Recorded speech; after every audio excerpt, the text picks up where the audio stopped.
Bienvenue pour ce premier épisode, presque un pilote, pour une émission intitulée Origines pas si secrètes. Vous l'aurez compris, on va revenir ici sur les origines de différents personnages. Et du coup, je vais vous parler de mon super-héros préféré, Captain Marvel alias Shazam. Longue histoire, je vous renvoie à la vidéo d'Yanda pour tout le côté technique. Sachez juste qu'il s'appelle Captain Marvel dans 99,9% des histoires où il apparaît, et que comme Shazam ne fait pas sens en tant que nom pour le personnage, j'ai un peu de mal à l'appeler comme ça. Mais ça c'est une autre histoire, aujourd'hui je vais vous parler de l'origine du personnage, et par extension de comment j'en suis tombé amoureux. Et comme il s'appelle Captain Marvel à l'époque, et qu'un autre personnage s'appelle Shazam dans cette histoire, je vais l'appeler ici Captain Marvel.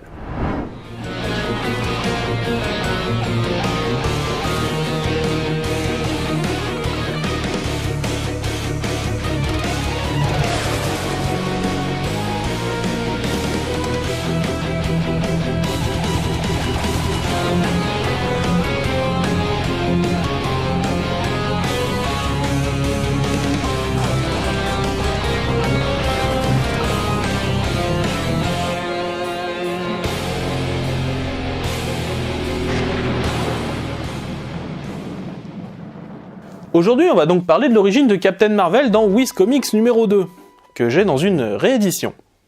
Non, malheureusement, j'ai pas de comics du Golden Age. Tous dons sont acceptés. Ce comics est un numéro 2, car le premier numéro était un essai. Ce que l'on appelle un numéro Ashcan, un numéro tiré à très peu d'exemplaires et qui existe principalement pour des raisons légales, afin de pouvoir sécuriser les droits et de se faire accepter du bureau des brevets et des marques déposées. En gros, très peu de numéros sont faits. Un est gardé par la compagnie pour montrer ses droits, un est envoyé au bureau des brevets, et les rares autres sont éparpillés dans la nature. Le but était, pour ce comics, de réserver le nom de Flash Comics. Mais DC a été bien plus rapide dans son utilisation des Ashcan, comme j'en parlais dans ma vidéo sur les liens entre Flash et Flash Gordon. Du coup, puisque le premier numéro est le numéro Ashcan, le premier numéro publié de Wiz Comics est le numéro 2, publié en décembre 1939. Et je sais que partout ailleurs, on vous dira février 1940. Mais c'est parce que pendant très longtemps, les comics étaient faits pour être vendus en kiosque, par des gens qui ne s'y connaissaient vraiment pas, et donc la date marquée sur la couverture n'est pas la date de sortie, mais la date à laquelle il faut enlever le produit des rayons. Et comme nous sommes dans les années 30, et que acheminer tous ces comics partout, dans toute l'Amérique, prend du temps, la différence entre la date de publication et celle de retrait des kiosques est généralement de 3 mois, donc décembre 1939. Ce qui veut dire que ce comics a été vraisemblablement publié seulement 4 mois, après que l'on ait le droit à l'histoire des origines de Batman, qui s'est baladé 6 mois sans savoir d'où il venait. Et que les origines de Superman furent racontées en détail 2 fois, pour le comic strip et pour le numéro 1 du comics Superman. Bref, 1939 est une année formidable pour les histoires d'origine. Car oui, dès sa première apparition, Captain Marvel aura le droit à une origin story, ce qui n'est clairement pas la norme à l'époque. Par exemple, Crimson Avenger, ou le Vengeur écarlate, personnage né avant Batman dans le numéro 20 de Detective Comics, donc en 1938, n'aura d'origine story qu'à partir de 1986, soit 48 ans sans expliquer ses origines. À cette époque, on pouvait clairement vivre sans savoir d'où l'on venait. Et c'est un point que je tiens à noter, puisque l'origine story de Captain Marvel est pour beaucoup dans l'attachement que je porte au personnage, parce que pour l'époque, elle est fabuleuse. Et c'est là que je dois arrêter de déblatérer pour passer, enfin, au récit. Dans la nuit noire et sous la pluie, un jeune garçon vend des journaux à la criée. Dans quelle cité nul ne sait, mais elle possède un métro, et il est clairement 23 heures. Nous sommes bientôt minuit, the witching hour, l'heure magique. Un inconnu s'approche du garçon et lui demande simplement pourquoi celui-ci n'est pas chez lui. L'on apprend donc que ce jeune garçon est un sans-abri, qui vit dans la station de métro car il y fait chaud. Et l'inconnu de demander ensuite au petit garçon de le suivre. Voyez le nombre d'informations contenues en seulement 4 cases. Sans aucune indication superflue, l'histoire se présente comme la simplicité même. Elle se permet quand même de jolies petites choses subtiles, comme cette horloge de la première case que tout le monde oublie toujours. Il est bientôt 23h, The Witching Hour, Bientôt la magie va entrer en scène. Billy est sans abri, car c'est la triste réalité de l'Amérique durant la Grande Dépression économique. Et oui, un gamin qui suit un inconnu, ça peut sembler glauque aujourd'hui. Mais on est ici dans le début d'un conte. Et on fout la paix au conte. D'autant plus que le gamin ne le suit pas n'importe où, mais dans le métro, c'est-à-dire là où il vit. Vous en faites pas, il sait se débrouiller, il vit tout seul dans la rue. Voici donc les deux personnages descendant dans le métro. Et apparemment sur un quai que Billy ne connaît pas, vu qu'il demande tout d'un coup où est-ce qu'ils vont. Et apparaît sur le quai une rame de métro toute bariolée, que personne ne conduit. Clairement pas un modèle homologué. Et ce métro d'arriver dans une grotte, où apparemment disparaît l'inconnu, qualifié ici pour la première fois de fantomatique. J'en profite pour attirer votre attention sur un point souvent méconnu. Mais ce train semble être réceptionné par des créatures étranges, à crête de poule sur la tête et queue de lézard. Mais pas le temps de s'étonner pour Billy, car le voici désormais seul, devant une longue rangée de statues intitulées les 7 ennemis mortels de l'homme.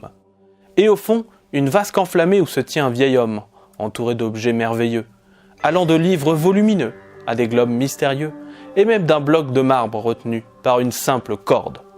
L'homme connaît le nom de Billy Batson, et c'est ici que nous, lecteurs, l'apprenons. Le vieil homme, lui, sait tout. Et il nous dit son nom, alors que le tonnerre résonne, Shazam. Alors là, je vais sans doute passer pour un fanboy absolu, mais rien à faire, ceci est la vérité. Ces 3 pages sont pour moi indépassables. Je ne vois rien à enlever ou à rajouter. Je trouve le rythme parfait et quelque part merveilleux. Aucune lourdeur, aucune case qui n'est là, qui n'apporterait rien, soit à l'histoire, soit à l'ambiance. On est vraiment sur 3 pages qui, pour moi, si on enlève le cynisme qui est apporté par notre époque, sont toujours irréprochables aujourd'hui. Et vous vous en doutez, j'ai un peu plus de critiques sur le reste, sinon je n'en parlerai pas maintenant. Déjà, la signification du nom Shazam n'est pas formulée clairement par le sorcier, mais simplement écrite sur une pierre. Difficile à porter comme pense-bête. Allez, pour le plaisir, répétons la signification du nom Shazam, qui sont les attributs donnés au personnage. La sagesse de Salomon, la force d'Hercule, l'endurance d'Atlas, le pouvoir de Zeus, le courage d'Achille et la vitesse de Mercure. Et donc oui, apparemment, Salomon est un dieu. Bon, c'est qu'un petit détail sur lequel on passe très vite. Surtout que le sorcier explique quelque chose des plus intéressants sur le moment. Cela fait 3000 ans qu'il lutte avec ses attributs pour protéger la Terre. Et il a pu le faire grâce à un artefact qui lui permet de voir tout ce qui se passe dans le monde. L'historama. Ce qui permet à peu de frais d'expliquer via un flashback ce que Billy fait dans la rue. C'est un peu une séance diapositive magique. On apprend donc que Billy a été jeté à la porte après la mort de ses parents et que le vieux Margoulin a volé tout l'argent de l'héritage de Billy. Court, mais efficace. Puis une apparition qui sort vraiment de nulle part, nous indiquant que le fil autour du bloc de marbre commence à vraiment s'effilocher. C'est dommage, jusque-là le récit est vraiment plutôt subtil, et là, paf, les gros sabots se ramènent pour une case. Vraiment dommage. En tout cas, le sorcier Shazam explique qu'il est désormais vieux, que son temps est pratiquement passé, et qu'il doit passer la main à un successeur. Bref, pour résumer...